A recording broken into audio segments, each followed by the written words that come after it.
pinakbit in the making.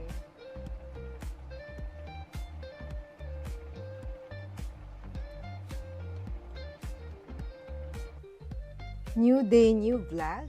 So today magluluto ako ng pinakbet. So madaling-madali lang ito kasi hiniwa na, hinimay-himay na lahat ng gulay at magigisa na ako guys. Samahan niyo ako. So ito yung bawang. Maraming bawang kailangan. Kailangan ko din ng maraming tomato and sibuyas. Kakaiba ang pinakbit ko ngayon kasi ang gagamitin ko ay yung pork chop o yung bagnet na naluto na ang aking ilalagay. So mabilis lang ako magluto ngayon. Paglalagay lang ako ng olive oil. Ayan. Gigisa ko pa rin yung bagnet na ilalagay ko sa pinakbet. Sana hindi ako matalsikan. Takot ako sa talsik.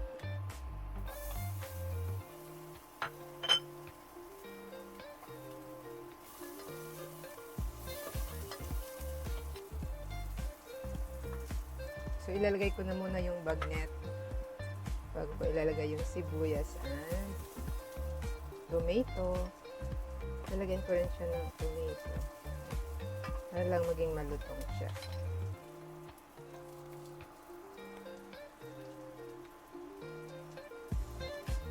Sarap. Ito palang ulam na. Wala kasi akong stand. So, ayan. Sasabay-sabay ko na.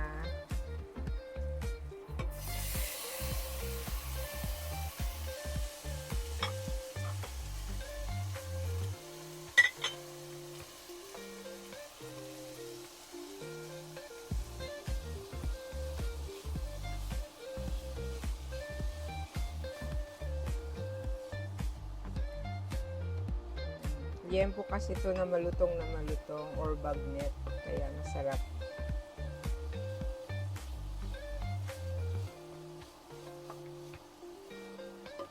Siguro mamaya ipang titimpla ko talaga dito patis lang. Kasi ayaw namin ng bagoong.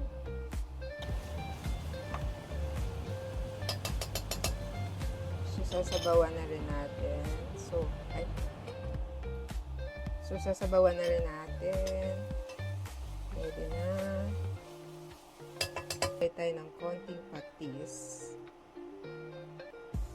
Itong talong kasing to para sa pinakbit ng Ilocano. So, yan talagang nilalagay. Tingnan natin. Baka may uod. Sana wala.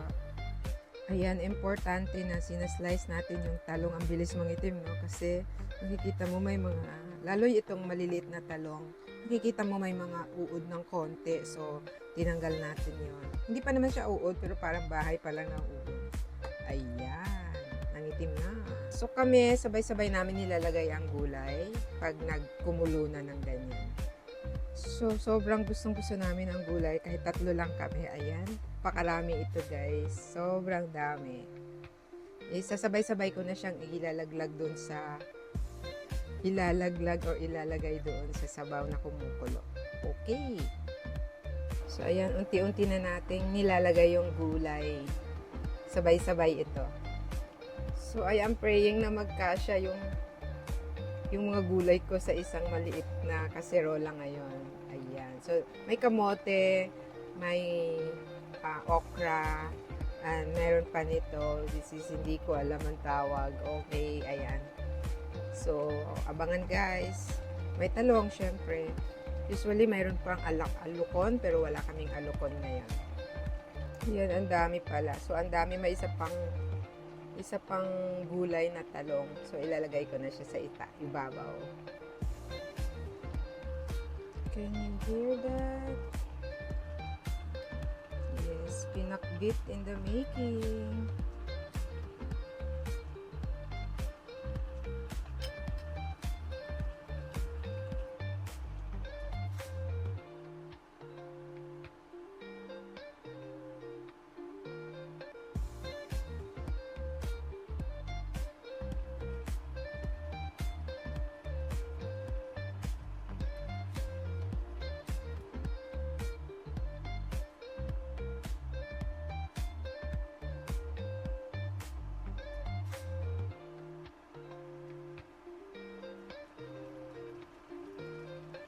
fresh, diba?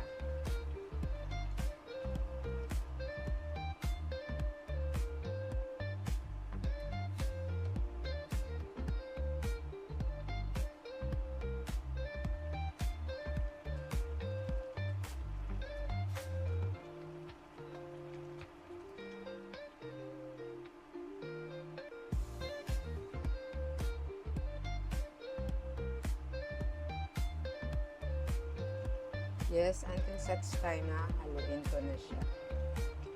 Pero usually talagang hindi hinahalo ang pinakbet. Pero kasi yung sauce niya, yung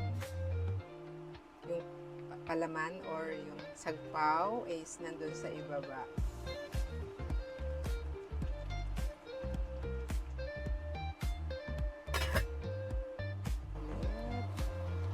Wow, it's so green. Yummy. Diba bumaba na rin siya? Kanina punong-puno. So, mamaya ko na ano yun. I will try na hindi muna galawin.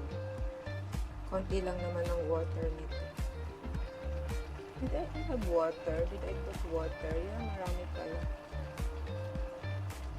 Siguro yung mga talong din nag-water.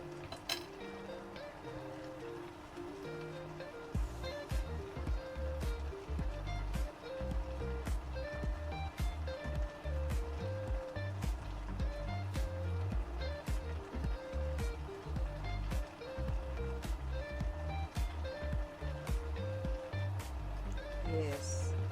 The sound of cooking pinakbet. So, sobrang dali lang din kasing magluto ng pinakbet. Sama-samahin mo lang. So, ang gulay ko today is, of course, kamote. Yung squash hindi na nagkasya kasi kala namin hindi na magkasya dito sa lalagyan ko. Then, I have, hindi ko na ulit tawag. Hindi ko na naman alam ang tawag dyan. Ito, 4 corners. And I have kamote, I have talong, I have alukon, and I have okra and talong. The sound of making pinakbet.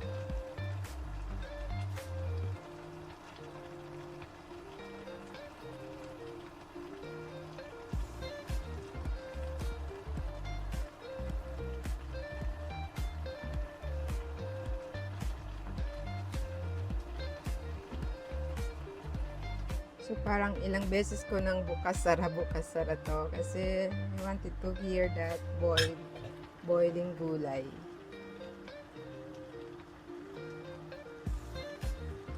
Yan. So, dapat pala nilagay na namin yung squash. This time walang squash, but I have plenty of kamote, which is sa mga Ilocano, gustong-gusto nila yung may kamote na pinakbet. Yum yum, kanin lang ang katapat.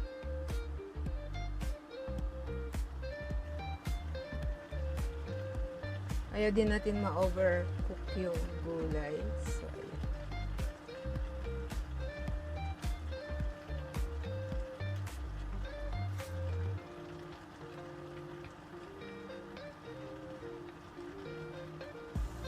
natin ulit. Wow, so green.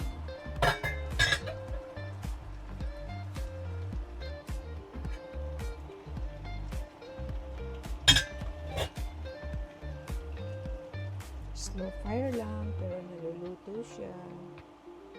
Talong po talagang nangitim, pero hindi yan sira. Kasi tinanggal ko talaga lahat ng maiitim.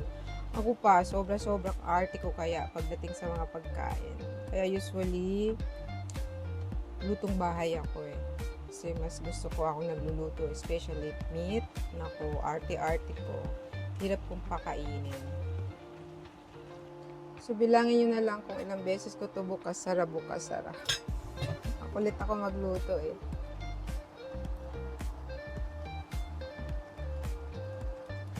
Yan. Hala. Sayang pala yung kalabasa. Anyway, I have naman kamote.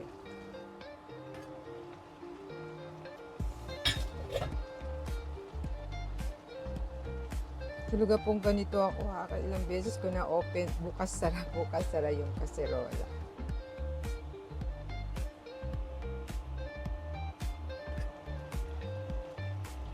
Almost cook.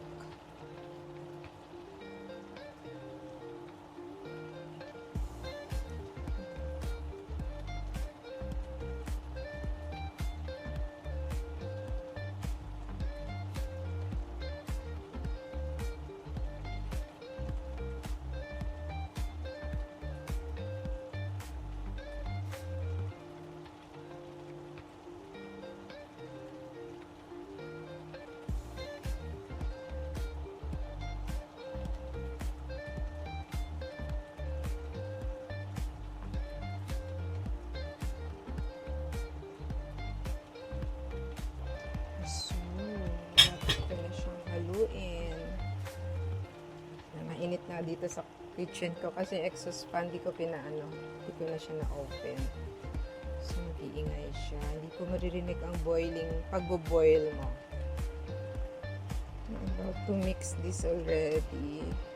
Ika lang, don't mind yung parang may maitim guys ha. Kasi nangitim siya, hindi ko siya nilagay sa water. Dapat pala nilalagay sa water yung lutong-luto na yung nangitim siya kasi hindi ko siya nilagay sa water. Dapat pala nilalagay sa water pagka-slice ng talong. Jiran. So, ito na yung nahalo ko na siya. Konti na lang. So, it's kalahating kaldero na lang. That's kaldero. Kaldero, probinsyana. Ayan. Yummy. Kanin lang ang katapat. Ang pritong isda lang. Okay na guys. Success. This is the Ilocano version of pinakbet. Tikman natin. Tikman natin yung gulay.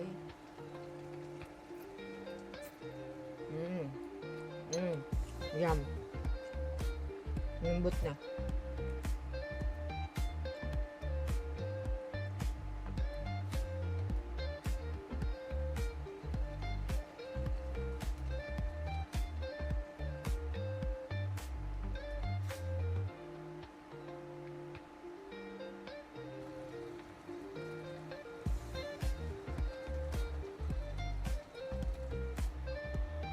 So, natapos na tayo magluto ng pinakbet. Di na natin to i-overcook para mas masarap pa ganyan. Ayan, maraming salamat guys for supporting my channel. This is Meldy Baldovino Vlogs. Bye! Ayan, kanin lang ang katapat.